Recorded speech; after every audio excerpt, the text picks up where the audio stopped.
Well, thanks for being with us, everybody, for our Friday 5 Live conversation. We're happy to have you all here. And if you have any questions or comments that come up, just use the chat feature. And if you could please check the setting there in the drop down so that it's set to everyone when you send your messages. And then I also want to let you know that everybody will have access to the recording by early next week. If you're a GoToKnowledge member, the recording will be on your dashboard, and otherwise we will email it to you. And our host today is Meg Foster. Meg has spent 20 years in higher education, focused on student success initiatives and working in areas such as orientation, faculty development, online learning, student leadership, and first-year initiatives. And Meg, I will pass it over to you now. Well, thanks so much, Melissa, and happy Friday, everybody. We were chatting, Kate and I were, with Melissa a little bit since it's graduation season at so many of our institutions. Feel free to let us know if you've survived, wrap that experience up. I know sometimes at our colleges it can be quite an experience. So we're glad to have you with us today. I do want to let you know about upcoming webinar we've got going on May the 23rd. This is going to be really, Kate, I think a very timely topic as we talk about pandemic learning habits, trying to frame that as in a positive light. But I know, we've talked about that, seeing that with our students this year. So welcome everybody.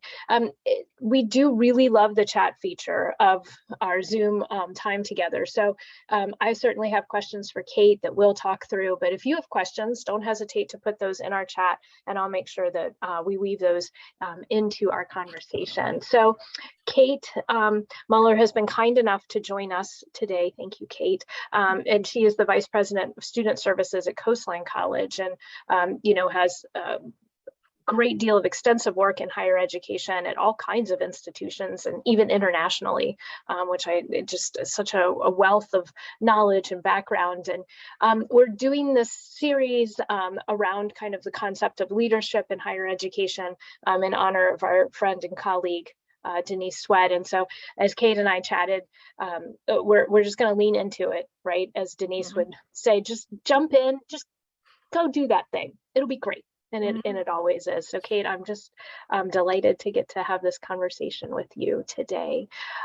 So we're spending our quick 45 minutes together, really thinking about kind of looking back at this academic year, and then sort of ask Kate to get out her crystal ball. Denise would be proud of us, and dust off the crystal ball and sort of look at what we think the fall might bring us. But you're at a unique institution because, from my understanding, you shared that the majority of your programming is online. So perhaps you all didn't have the same kind of intense pivot that, predominantly face-to-face institutions had. But as you all look back at this year, did you see things that were surprising, that your faculty, your staff were like, oh, maybe we thought we were not going to have to address these kinds of challenges, or new sets of challenges bubbled up? I feel like this year has continued to be one of transition. I think next year is going to be another year of transition. So would love just kind of, as you look backwards retrospectively, what kind of challenges did you see this year as we continue to kind of live into pandemic learning? Thank you. Yeah, and as you mentioned, my college, we're about 85% distance ed, online correspondence, because we have a large, I shared with you earlier, Meg, that we have a 25 to 30% of our students are in custody in California corrections facilities. So it's an interesting blend. We already had beefed up pre-pandemic, never knowing that how much it would surface with, in these circumstances. We already beefed up our online support services, and I'm grateful for that. The biggest transition at the very beginning was learning to work from home and balancing. And I can't believe I'm using the word balancing, because I don't really believe in balance. I'm going to use air quotes, balance.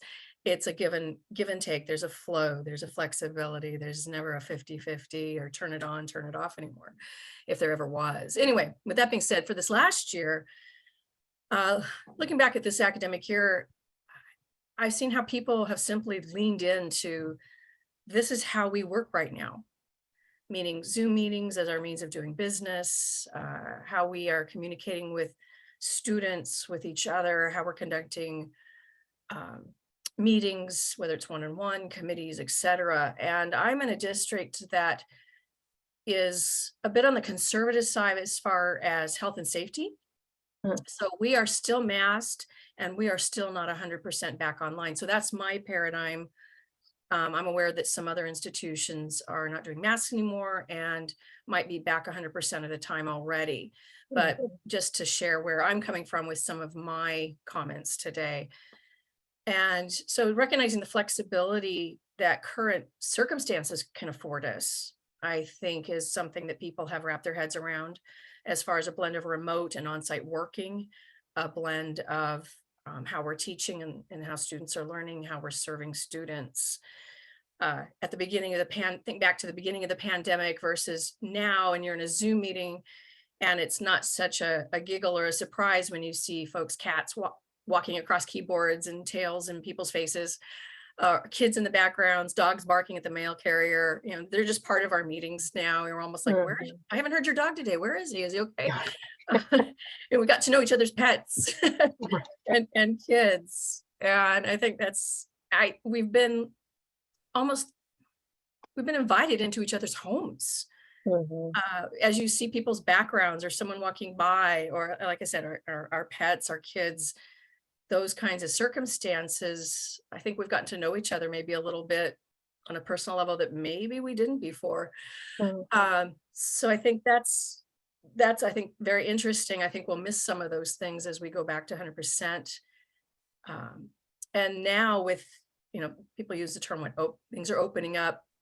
At our college, we've recently had some outdoor face-to-face events, and I think how people are just so relieved to see each other face-to-face. It was we had a big event 2 weeks ago, Friday, 2 weeks ago, and it was very festive. It was, there was a food truck, there was a dunk tank, and yes, I got in it. Raised some money for scholarships for that, but it was almost palpable, this feeling of, I want to say relief, but that's not enough.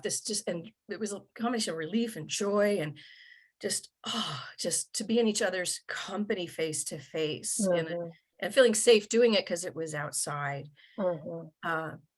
So I think as we move into people are ready for that for the most part. I don't know if everybody is. I have some notes on that with a future question. And then you have moments like this spring semester, we're down a couple staff members for a couple reasons. So now I'm getting back to my roots and I'm advising our student government directly. So I'm getting to work with student leaders. As a VP, I don't often get to do that unless it's complaints. And I just, hear the complaints. I don't get to have fun with the students usually. And I found myself I was so surprised how happy I was to meet one of my student leaders face to face at our scholarship event last week. It was just this, I don't know, it was just this feeling I didn't expect, more than, hi, great to see you. I'm always happy to see the students, but to finally meet this person and her mother, it was just, I think those are the surprises of just, I think everybody I'm talking to is a little surprised at how much that means to folks, how much that means to them to get back to seeing each other face to face, being each other's company. We have a new VP of instruction that started in January of this year. And she was meeting 2 weeks ago at this event, she was meeting people face to face for the first time. She had met people online or by phone. So it's just like, oh my God, that's who you are. That's what you look like. Right.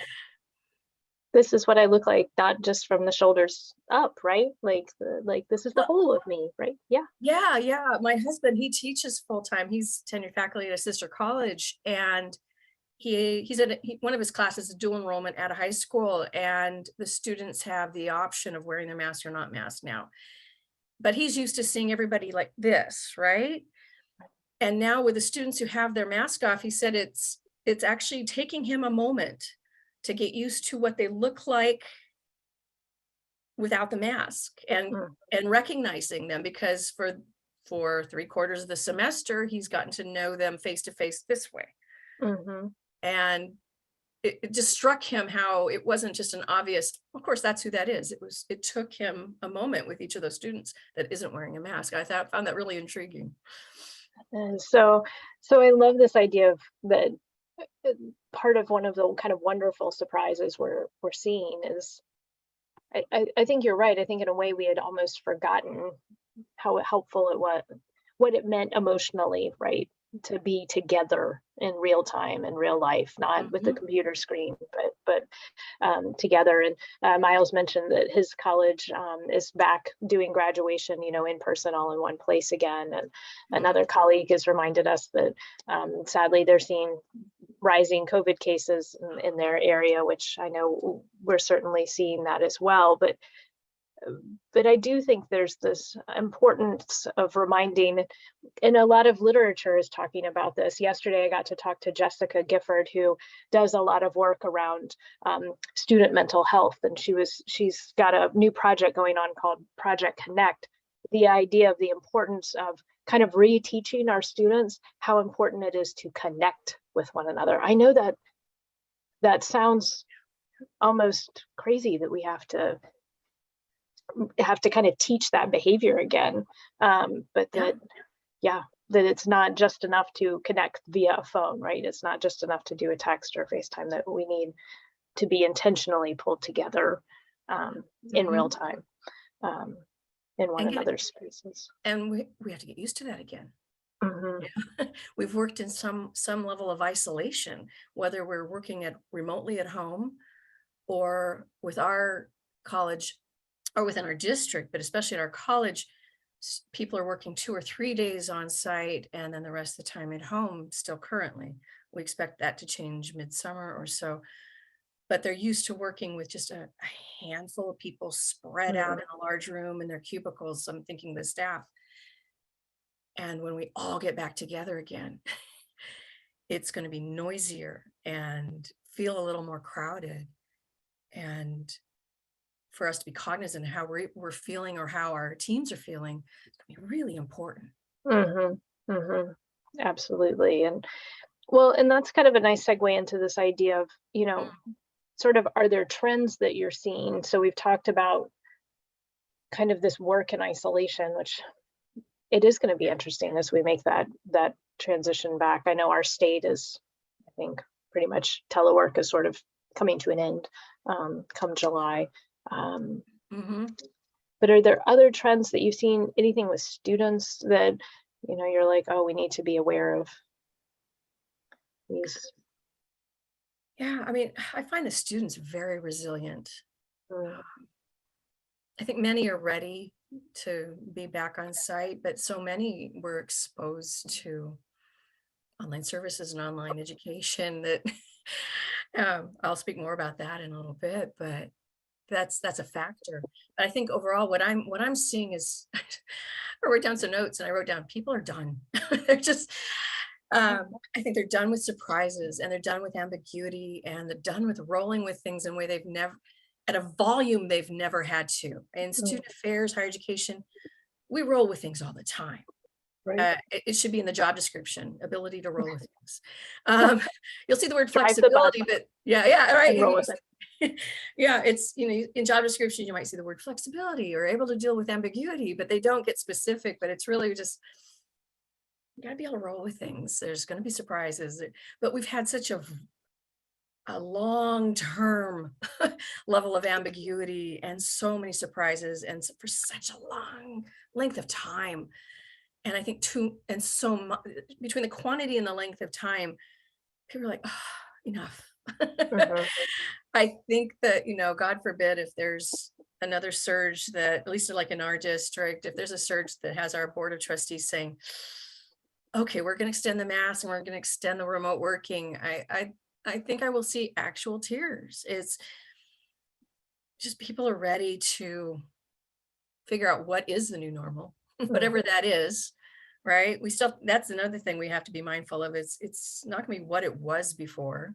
Right. but figuring it out and moving forward. What do we learn? What are our takeaways from these last 2.5 years of working differently, learning differently, teaching differently, and processing that and processing it together. Yeah. So I'm curious, are you doing anything with your team regarding like that space to process? Because I feel like some institutions really are honoring that. I've heard a lot about honoring it for students at some colleges and universities. I'm not sure I've heard as much about giving that space. And I think you're so smart in what you're saying, because having continued to roll with it for 2 years plus at this point, that requires a level of energy that is unsustainable. And I think we're seeing that, right? Like, yes. The most pressing thing you can read right now is the Expatriates of Student Affairs Facebook page. I mean, it's so heartbreaking. People who are leaving the profession, who love their work with students and are just, they're toast and they don't feel supported. So I'm wondering, are you doing any of that work, or seeing any of that work kind of with other colleagues? I haven't heard what my colleague, like in the local area, what they're doing. I'd be curious what they plan on doing or are doing with their students as they come back on site. I know that in my position, I tend to be more focused on my student services teams, my managers, my staff, my faculty. I shouldn't say but within student services, I felt great responsibility. And I think that's why I use the word I feel great responsibility and the care and feeding of them, so that they in turn, they're the ones dealing directly with students. Right. And we have an interesting timing here at Coastline College, that at the time that we're going to be coming back, I should say, knock on wood, let's say around July 1st, we're going to start back 100% of the time on site. Right as that's happening, we will have moved into a new building, all of student services, and then a administration as well. Gorgeous new building. And I think I have a unique opportunity as a vice president of student services to work with the team members simultaneously on, okay, here's our new space, because that's going to be an adjustment for everybody. They're going to love it, but it's still an adjustment. They've had their specific spaces on site for some, 2.5 years now, but have those opportunities because they'll be on site, for me to do a lot of walking around and doing check-ins and talking to folks, so I can stop by, an individual cubicle, or I call it crashing, department meetings. It's like, can I, crash your meeting for, a little bit and do a check-in with everybody, and whether that's still on Zoom for some folks, or depending, because I'll come back, we're also distributed. We have 4 sites, we have 3 campuses that we teach at, and 1 administrate this new building for student services. So Zoom is going to still be a possibility for us with our distribution, but doing more check-ins, because we'll have the collective of folks there on site again. It's been more challenging to catch up with folks because they're in every other day, perhaps, something like that. But my point being, I think it's going to be really important to do the check-ins, see how folks are doing, making sure the managers, finding out what the managers are and encouraging them in their care and feeding of their team members, and not taking it for granted that, okay, everything's fine. We're in this new shiny new building and we're back on site. Everybody should be happy. This is not going to be an easy transition for everybody. Yeah. I think that's really, and I'd love if folks listening in are doing anything at their institutions that they found to be particularly helpful, please feel free to share that with us. I do think having that intentionality, right, of care, and also remembering one of the things that I think our students have been really wise to kind of continue to remind me is that they need a space to sort of grieve what was lost. Like, oh yeah.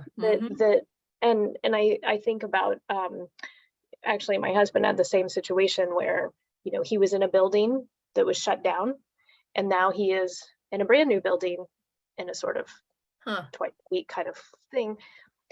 And it was very painful for him to go back into that space that they were leaving. He said it absolutely looked like something out of like a movie set, that they had been gone for a year and like the newspaper was still sitting on somebody's desk from like the last day they had been there. And Oh, yeah, and just, wow. you know, giving space to say, okay, let's take a second. How's everybody feeling? How, like, Mhm. being intentional about those check-ins. Mhm. You know, and we don't have to have answers. I just think we just need to make sure we provide the space for that. Exactly. You've got it. Exactly. Um, well, I think I'm going to skip one question. We'll come back to it, but because Okay. I think this is a nice segue. You know, you're leading at a distance in a lot of ways. Whew, Mhm. that's a different way of kind of doing things. And so out of this, you know, out of your experience, and you have such a vast at so many different institutions, any things that you're like, oh, I've really found this to be very helpful in, you know, continuing to motivate my team as we're all, you know, in these various kinds of places, physically or online. And it's a very different way to keep a team together, to keep people motivated and Mhm. feeling cared for. And one of the things I've heard a lot of feedback from colleagues is that in this kind of Zoom world, right, we've become sort of it's the very transactional, like, okay, get on, we do these things, we're done. And so those kinds of opportunities, right, to do that sort of, I'm going to walk through and I'm going to crash your meeting. I love that. I think I'd be honored if Kate Mueller came and crashed my meeting. You know, don't get to happen. So what advice do you have for us about continuing this leadership in this space? Well, and what you just said, I've had to be very mindful. I learned early on in this particular job that when I show up, whether it's a Zoom meeting or in an office, it's not Kate showing up as much as I want it to just be Kate walking in the door. It's the vice president of student services and showing up, whether it's to, you know, crashing a meeting or coming in, just walking through and checking in on folks and taking a moment to say, hi, how are you doing? Or if you know something about, like, we have one staff member whose dad had been ill, and, you know, stopping by and say, how's your dad doing? But taking the time to really stand there and listen, or sit there and listen, just showing up, being present. That might sound pithy in some ways, but it is, we take it for granted how important that is.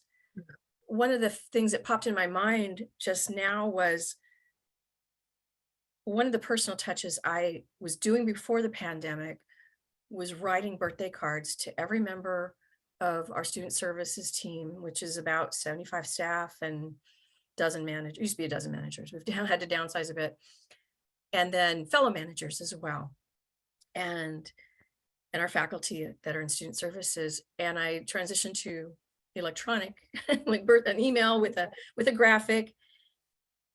But I can tell how much that I will never stop that, because the reactions I get, whether it was a card before or when it's by email, just think little things. So Mhm. showing up, just being present, and then when you show up, be present. But little notes, things like that, they mean a lot. Don't ever take those for granted. And there's ways to do it by distance. The first year of the pandemic, so December 2020, normally I would have like the student services managers over to my house, and God bless my husband, he loves to cook, so he'd cook something or we'd get it catered. And um obviously we weren't going to do that anymore, and it wasn't safe to go to a restaurant, so I sent boxes of cookies through a particular online vendor to each of my managers at their home, and they could share that. If they have family at home, they could share that, or they couldn't, you know, they could make a choice, they could hide it. But just, you know, there's so many things you can do um, at a distance that can substitute for in person. Um, yeah, and leading at a distance, I think I say that this often. It's one of the silver linings of the pandemic is that there's a lot of naysayers about learning at a distance, online education, support services, whether it's teaching or learning, and saying, oh, that's not hard, or it's not substantial, or what can you do at a distance to support students? How could you do activities and events online? Everybody was really, I'm going to use the word forced. We weren't left with any choice across the country at any type of institution. We had to pivot to that. And some people have embraced it. One of our sister colleges is expecting to stay about 20 to 30% online, which I never thought I'd see, just because it's such a traditional campus, such a traditional atmosphere, and to their credit. And that's one of the draws for students. But to hear them say, oh, no, we're going to continue with, 20 to 30% online. I was wonderfully and pleasantly surprised that they'll continue some level of support services and some to give students options, which is smart enrollment wise too. Right. Yeah. Student that, you've got to manage, meet student expectations to some extent. And there's going to be a lot more students that their eyes were open to the possibilities and really some of the conveniences of online as a modality.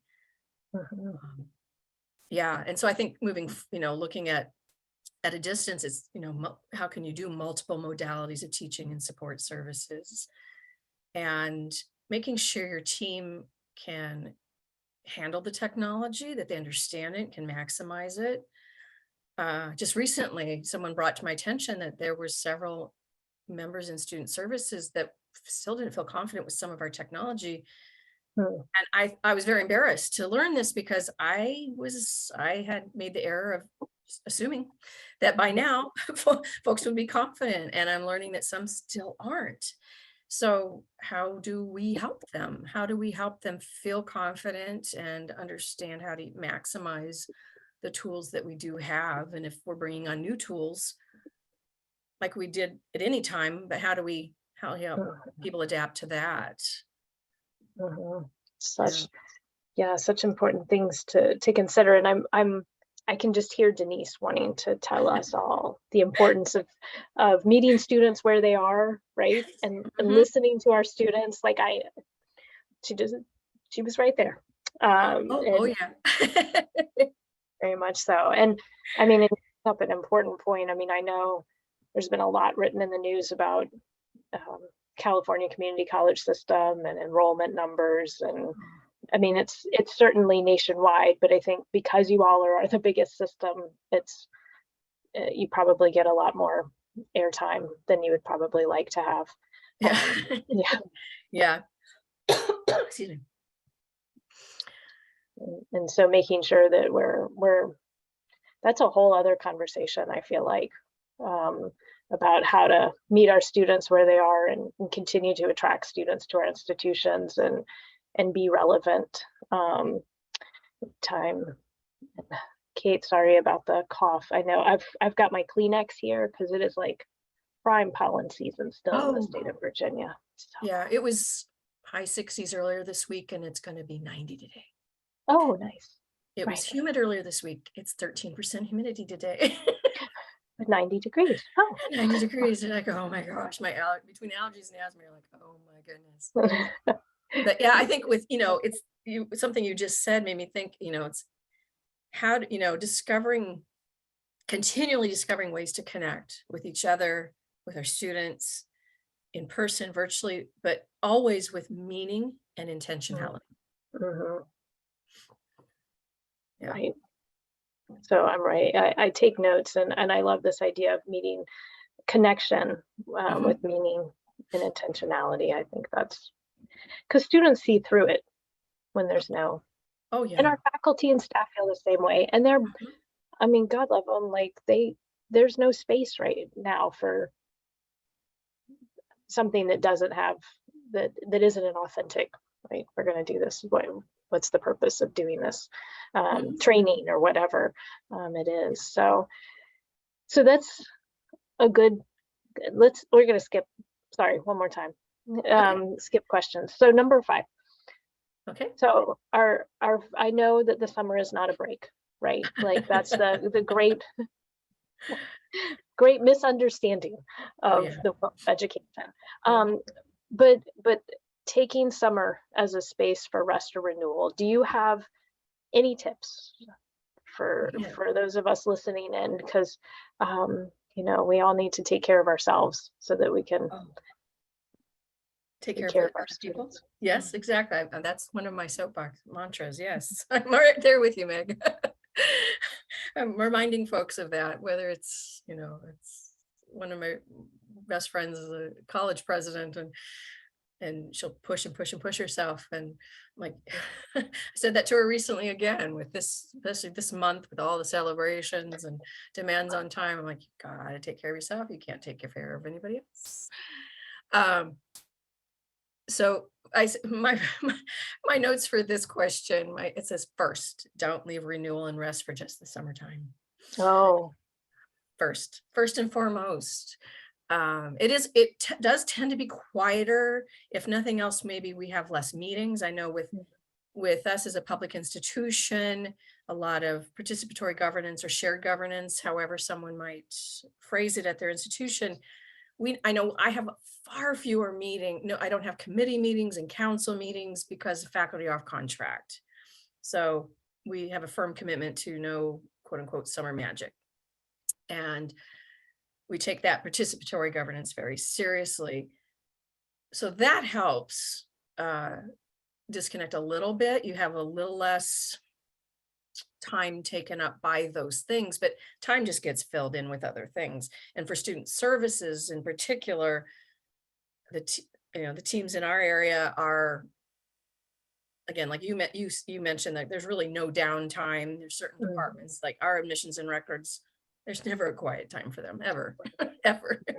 We're trying to time the move into this new building with them so that, what's the least pain point for them and for the students. Anyway, but we need to be conscious of what our minds and body need throughout the academic year. So that's first and foremost for me. But if someone is with summer coming up and these transitions because of the pandemic and hopefully easing up, that our lives are changing yet again, there needs, if summer is the time for folks to really get into renewal and rest, disconnect. And I feel like I really need to make those two words, disconnect, just for the emphasis of it. The world turns without us being immediately available. And sometimes we don't want to admit that, but it will. And yes, our emails are going to pile up, and there might be some moments that we have to clean up when we get back. But I think, the world turning without us, it's an opportunity to empower others and have someone cover your day to day so that you can step away.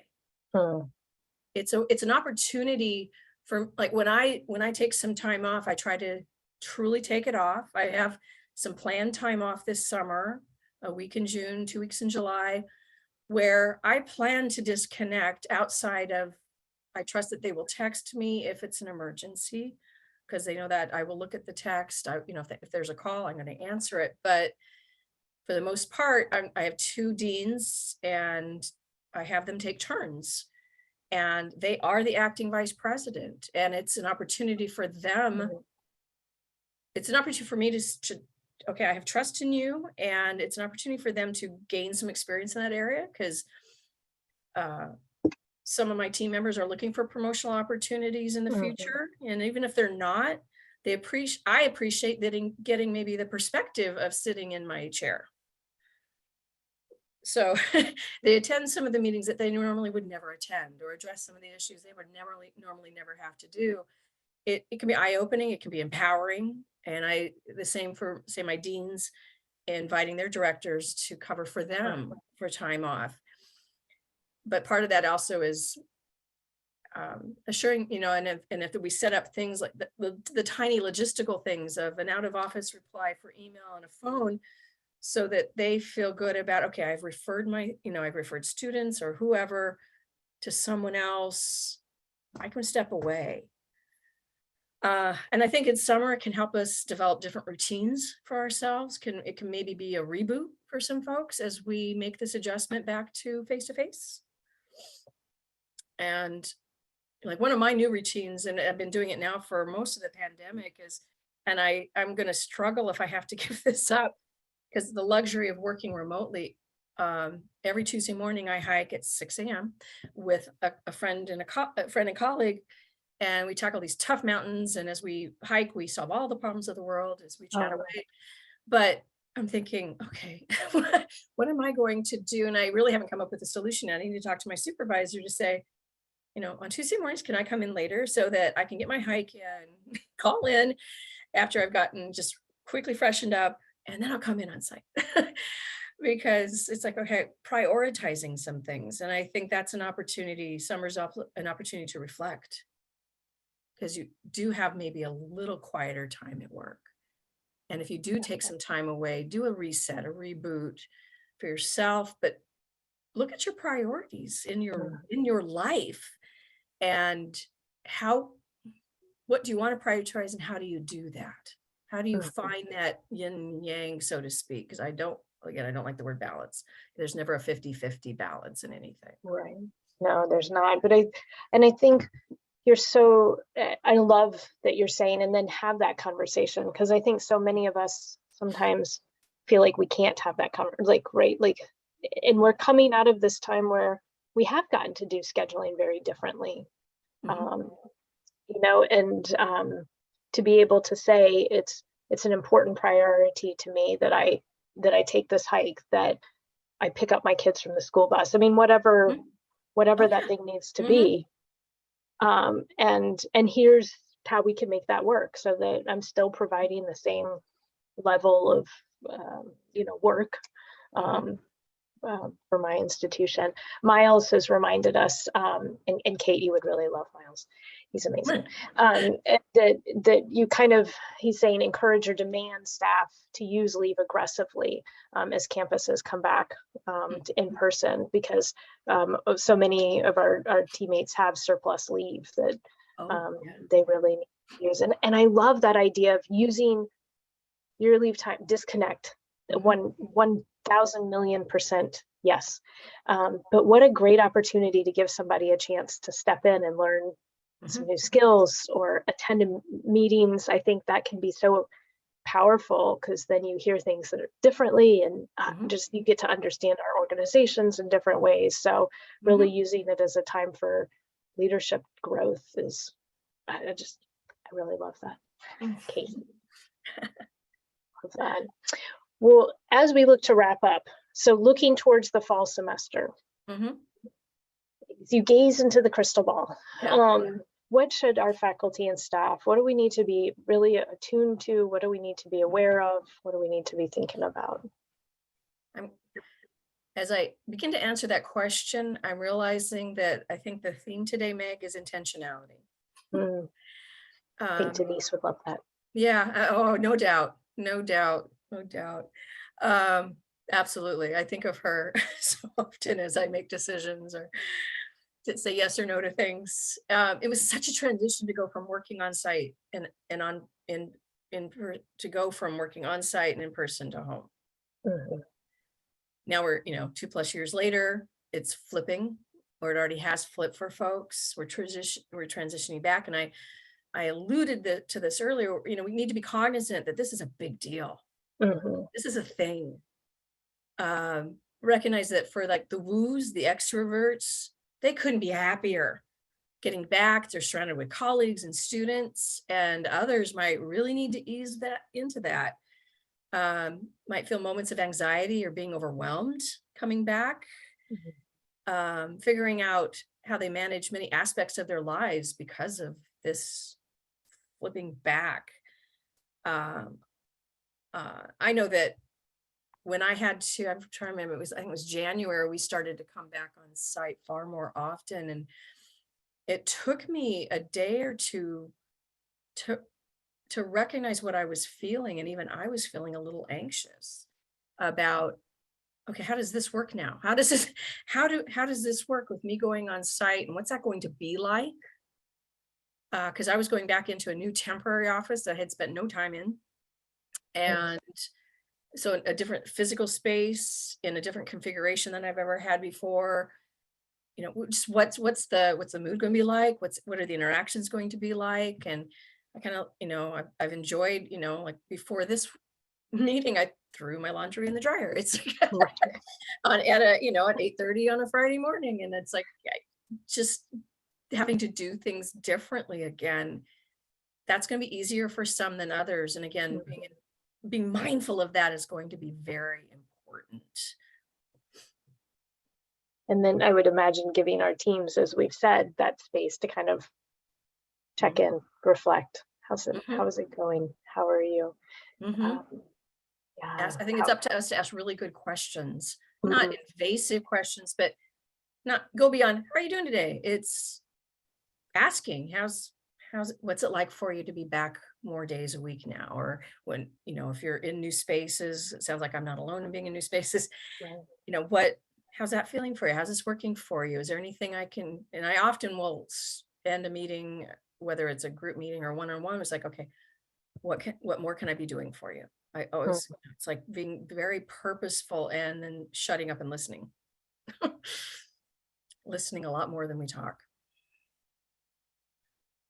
And I think that is also relevant with our students. Oh yeah. I mean, we just have to listen to them very purposefully about what is it that, where are your needs, where I think this is a really important, I think the whole pandemic has been an important time to listen to our students. But especially if you're at an institution that is anxious about enrollment numbers. Oh yeah. I think more than ever, we need to sit down and really hear our students. Yeah, and if enrollment's a challenge, which it is for so many right now, like our budget situation, we have no like discretionary funds this year, or we will have none for next year, and that makes people feel, well, maybe some people feel a little insecure, like, okay, what's going to happen if our enrollments don't get up? So our president's been very mindful of the balance between a sense of urgency to increase for retention and increase our enrollments, if nothing else maintain, but hopefully increase moving forward, because that's a whole nother budgetary thing with hold harmless in the state of California. But he's finding that if he presses the sense of urgency too far, then people start to feel fearful. So that balance of, okay, there is some urgency and we have to take this seriously and have, you know, strategies in place. In the meantime, please don't worry about your job. That's not what I'm saying. So it's been interesting as within President's Cabinet, for instance, we're having these conversations on how do we hit the urgency without scaring people, or at least getting their attention, but not making them so fearful that they're more worried about keeping their job than they are about, hey, I've got some ideas on how we could improve things, or have we thought, you know, speaking up and being part of the whole moving forward and maintaining our services and our learning. Those are such good points about how do we communicate that in a way that doesn't shut down our staff. And I've certainly been part of organizations where when the fear is hanging over you like a guillotine, I don't know that I was doing my best work. Well, no, you kind of duck and it's that, you know, keep under the radar idea of, I'm going to put my nose down and do my business, and I don't want to get on anybody's radar because that could be a bad thing. And we don't want that. You know, yeah, like you said, you're not as productive because you're just going to stay right here. Well,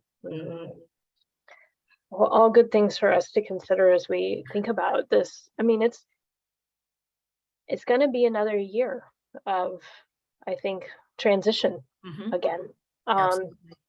And I know I've definitely talked to a few colleagues who seemed terribly surprised by this, and that they thought we'd just go back to campus and we kind of go back to normal. And my K-12 colleagues are certainly reminding me that is not the case at all. yeah, I think that there's a lot to consider, and making sure that we're doing that kind of reflection about how we need our year to be, as leaders, and then turning around and thinking about how are we leading those teams that we have, whether those are students, whatever that might be. And Joanne's right. The truth is we're going to be living with the impact of COVID-19 for years to come. We had a great podcast the other month with a colleague also from California. Your people on that West Coast, they're just amazing. And we were talking about why folks were so surprised about how students weren't, faculty have expressed a lot of surprise in listservs and things about students not submitting work, just being very shut down, being very kind of removed and distanced from their experience. And so I would, feel free to listen to that conversation as well, because I think we brought up some really important things about the continued impact. And, in our community colleges, certainly we see students move through a little more quickly, right? 2-year institutions, but at our 4-year institutions, as we graduate next year's class, we will now have no group of students that ever experienced college outside of a pandemic, right? Like, wow, their most recent educational memories have always involved pandemic learning. And so so I think Joanne has really hit on something that as much as we're all ready to shed the mask and hug one another and dunk Kate in the dunk tank and be back together again, we're gonna keep figuring out, right, how we move forward in the best ways for our students and our institutions for many years to come. No, that's Kate, I hadn't thought of that, what Joanne just said. That's remarkable. So we kind of have to, I think we're going to need to really lean into those chances to disconnect and reboot, because I think that we're going to need those energy supplies as we continue to move forward. Well, thank you, Kate, so much for coming and having this conversation. I think this has just been the most fantastic way to wrap up a year where we've, talked about leadership in honor of Denise. And I think she was here with us to have this conversation for sure today. And thank you, everyone who hopped on today. We're grateful for you. And in this season of graduation and wrapping up this academic year, I just hope everyone has an opportunity to take that deep breath, to do some disconnecting, to look at what was working and what wasn't working this year and how they might move forward. Kate, very wise words that you've shared with us today. And I think intentionality, what a fantastic word to put forward for this year to come. And thanks for the invitation. This has been fun. Thanks everybody for joining us. Yeah. Take care, everybody. We will be back in June. We're going to have that fun conversation about enrollment and what we can be thinking about in our institutions regarding student success and retention and addressing enrollment concerns. So we're going to have Aaron Basco join us. He is a vice president for enrollment services and also writes a lot for the Chronicle of Higher Ed on enrollment. So it's going to be a very interesting conversation and a timely one too. So thanks, everybody. Have a wonderful Friday and be well. And thank you, Kate. You're welcome. Bye.